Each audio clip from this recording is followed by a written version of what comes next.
Muy buenos días, tengan todos y muy feliz sábado. Estamos agradecidos a Dios por la oportunidad que nos brinda de estar juntos una vez más a través de las redes sociales para el repaso de la lección. Durante este trimestre estamos estudiando la Biblia y la semana que acaba de concluir, nuestra lección se titulaba La Biblia, fuente autoritativa de la teología. Para hoy tenemos con ustedes al joven evangelista Luis Daniel Osorio, quien tendrá el repaso de la lección con nosotros. Que el Señor les bendiga. Hola mis queridos amigos, bienvenidos en esta oportunidad para repasemos juntos lo que fue esta experiencia maravillosa del estudio de nuestra lección de escuela sabática durante esta semana. Sin duda alguna tiene un título bien interesante, la Biblia, fuente autoritativa de nuestra teología. Sin duda alguna, la Biblia es la base principal de muchas religiones y de muchas iglesias cristianas, pero cada una de ellas tiene una diferenciación o una singularidad de las interpretaciones que tienen de ella. Y hoy vamos a estudiar algunas de aquellas fuentes como son la tradición, la experiencia, la cultura, la razón y la Biblia misma. ¿Cuál de ellas debiese ser la fuente de mayor autoridad para nosotros? Entonces, este tema vamos a estar desarrollando en estos minutos. Sin duda alguna vivimos una época nunca antes vista actualmente.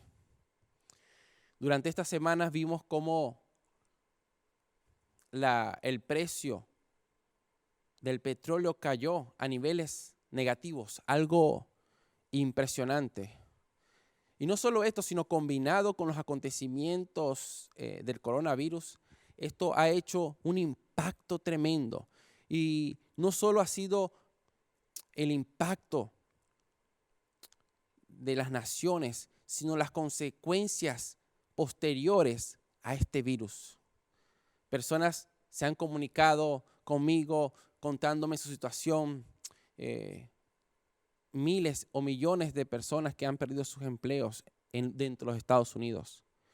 Y en estos momentos un grupo de personas han buscado refugio en lo que son el alcohol, las drogas o alguna otra cosa para distraer su mente de los acontecimientos que están ocurriendo. Pero también hay un grupo de personas que han buscado o se han interesado en buscar una respuesta en las escrituras de Dios, en la Biblia, en la palabra de Dios.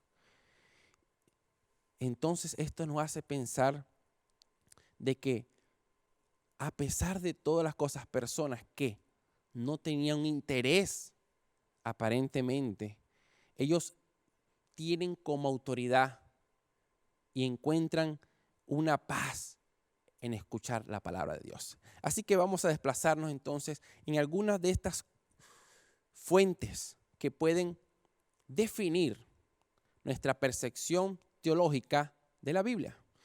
Algo que puede ocurrir es la tradición. Empecemos con la lección del día, vámonos para el día domingo, la tradición. La tradición en sí no es mala. Da a los actos recurrentes de nuestra vida cotidiana una cierta rutina y estructura. Nos pueden ayudar a mantenernos conectados con nuestras raíces. Sin duda alguna las tradiciones no son malas, pero hay momentos en que la tradición se le van agregando nuevas cosas al pasar del tiempo y a veces ya deja de perder sentido, el sentido original por lo cual hacíamos una buena tradición. Y podemos encontrarlo en la Biblia, en el libro de Marcos, en el capítulo 7, ¿verdad? Encontramos cómo dice así la palabra de Dios. Se juntaron a Jesús los fariseos y algunos de los escribas que habían venido de Jerusalén. los cuales viendo a algunos de los discípulos de Jesús comer pan con las manos inmundas, esto es, no lavadas, los condenaban. Porque los fariseos y todos los judíos, aferrándose a la tradición, ahí está la palabra, de los ancianos, sí, muchas veces no se lavan las manos, no comen. Y volviendo de la plaza, si no se lavan, no comen. ¿Qué quiere decirnos esto? Hoy en día, si tú analizas lavarse las manos, de hecho yo siempre lo hago, no puedo comer si no me lavo las manos, me siento incómodo porque no sé qué he tocado, en fin. Y creo que en estos momentos del coronavirus, cuán importante es lavarse las manos. De hecho, hoy en día es difícil encontrar ciertos productos necesarios para la higiene, ¿verdad? Porque aumentó el consumo y la demanda de estos productos. No estaba malo esa idea. El problema es que la tradición ya había obligado a que una persona, si no se lavaba las manos, como ocurrió en este caso, entonces era considerada inmunda, un pecador. Es allí donde viene a convertirse en un problema, una tradición, una buena costumbre, ¿verdad? Ya comenzó a imponerse como si fuera una norma de fe. Y se me viene a la mente en una ocasión que estábamos realizando una campaña evangelística en una iglesia. Recuerdo que me fui acompañado, ¿verdad? Con el ministerio que hemos elaborado ya por 19 años, junto a mi hermano y mi primo Jonathan, Ministerio Joven a Joven. Lo cierto es que nos invitaron a esa oportunidad y cuando estábamos predicando, una de las personas que iba a tener un especial comenzó a cantar himnos del himnario y todo estaba bien, hasta el momento en que esa persona comenzó a cantar un canto, pero había sido escrito por él. Y resulta ser que en esa iglesia solamente eran permitidos cantos que fuesen del himnario. Me río en esta hora, pero en aquel momento fue algo incómodo para aquellos hermanos, porque su tradición para su iglesia no podía cantarse algo que no fuera, que estuviesen en el himnario. Pero bien, pongo este ejemplo porque a veces nos dejamos llevar por ciertas tradiciones que no están mal, ¿verdad? Pero a veces lo podemos unir como si fuera nuestra norma de fe. A lo largo de los años se van acumulando cada día más cosas que pueden alterar nuestra tradición. Eran tradiciones humanas y a la larga llegaron a un punto en que invalidaron la palabra de Dios, dice aquí en Marcos 7:13. ¿Qué es lo que estaba aconteciendo en ese momento? La palabra viva de Dios origina en nosotros una actitud reverente y fiel hacia ella.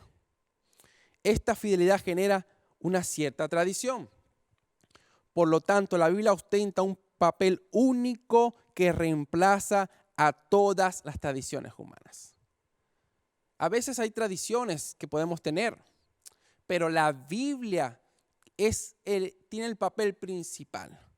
A veces nosotros queremos agregarles tradiciones humanas, como estaba ocurriendo en aquel tiempo, pero la única autoridad debe ser la que encontramos en la palabra de Dios. Y si saltamos al día del lunes, vamos a hablar lo que encontramos allí, una de las factores que pueden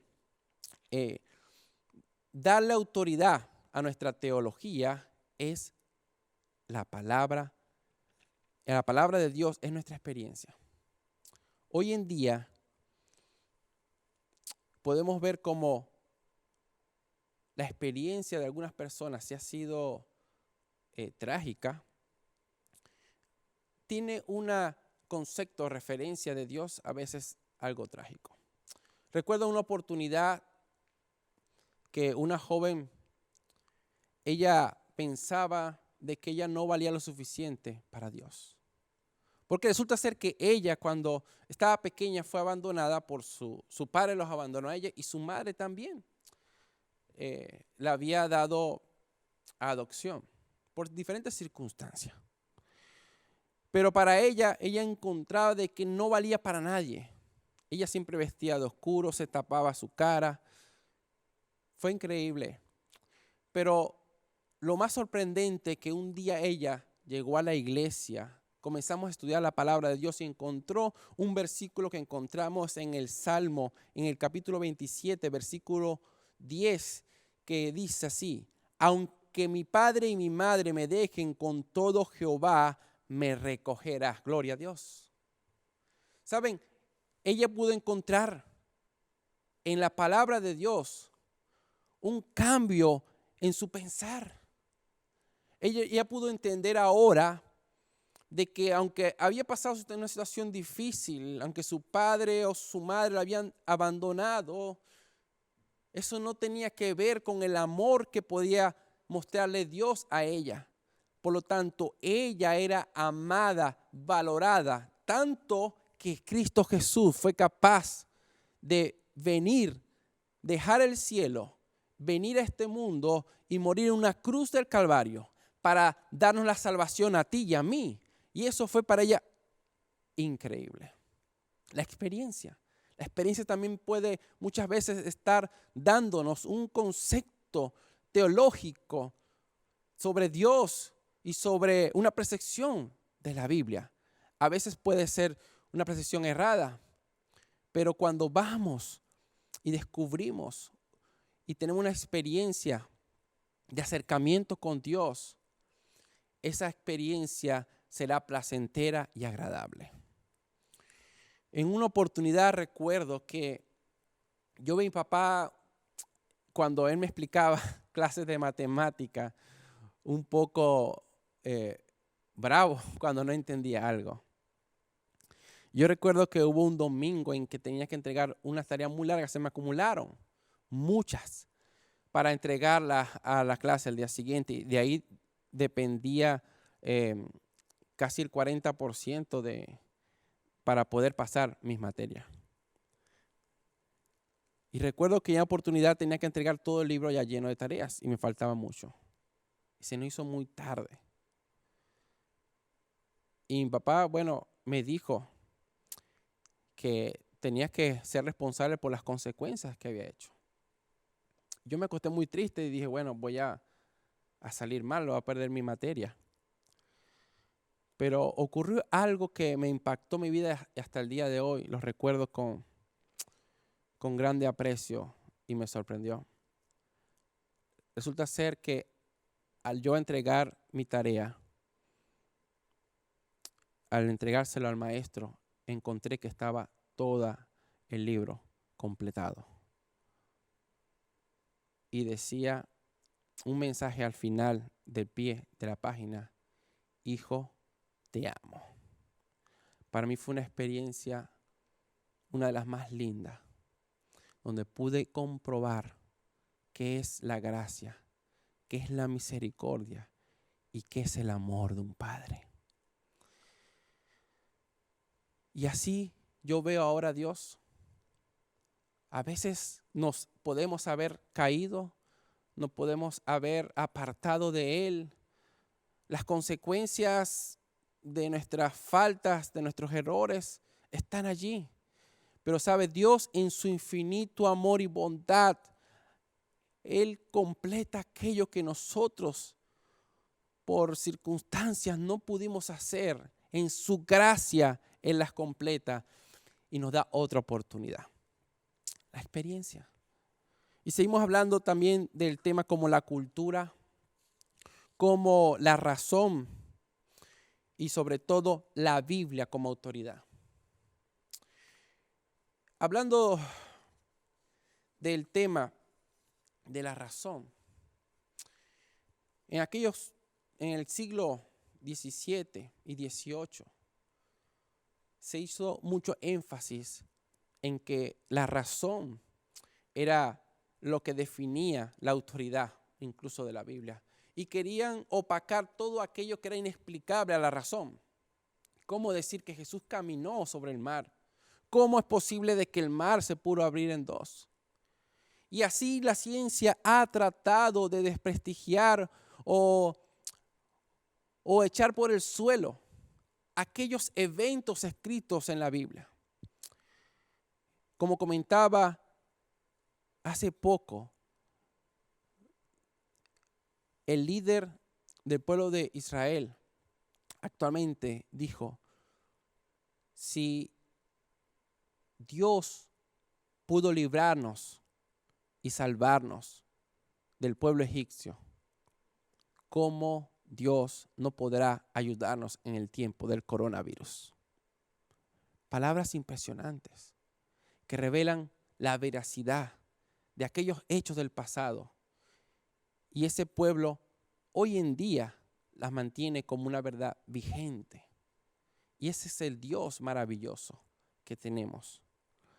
Hay algo que la ciencia ha definido cuando existe un milagro que no se puede explicar. Lo llaman una regeneración espontánea del cuerpo. Así es el nombre que le da la ciencia cuando ocurre un milagro médico. Pero sabemos que las cosas inexplicables para el hombre solamente por fe pueden ser vistas. En una ocasión, y con esto quiero culminar, escuché la historia de un joven mientras estábamos en una campaña en Venezuela, en la ciudad de Anaco. Y este joven había tenido un accidente muy difícil. Y él pensaba que no iba a salir de esa y iba a morir. Y él me contaba de que no entendía cómo pudo sobrevivir. Pero más adelante, no solo eso, sino que él en su mal camino consumía drogas, alcohol, y hubo una ocasión en que él perdió el conocimiento y de esa manera él cayó en un estado de coma durante varias semanas. Y estamos visitando a su casa para ver si él quería aceptar a Jesús. Y él nos comenta de que él no entendía cómo él no había muerto. Él en esa oportunidad, su cuerpo había quedado la mitad dormido. No podía moverla. Y entonces él decía que era algo inexplicable. Y yo solamente le dije, es inexplicable, pero la única respuesta que yo te puedo dar es que arriba hay un Dios que te ama y Él no quiere que te pierdas, sino que te salves. Mis amigos, hay cosas inexplicables, pero el amor de Dios, en el amor de Dios podemos encontrar la explicación. Sin duda alguna, la Biblia, la palabra de Dios, es confiable y merece la aceptación plena. La palabra de Dios más bien tiene el derecho y la autoridad de juzgarnos a nosotros mismos y a nuestros pensamientos. Así que en esta hora te invito para que te acerques con humildad a la santa palabra de Dios. Y en estos momentos tan difíciles que estamos mirando con nuestros propios ojos, es el momento para reconocer si así un virus invisible ha podido causar tantas cosas. Ese Dios invisible, ese Dios puede hacer grandes cosas también hoy en tu vida. Que Dios te bendiga.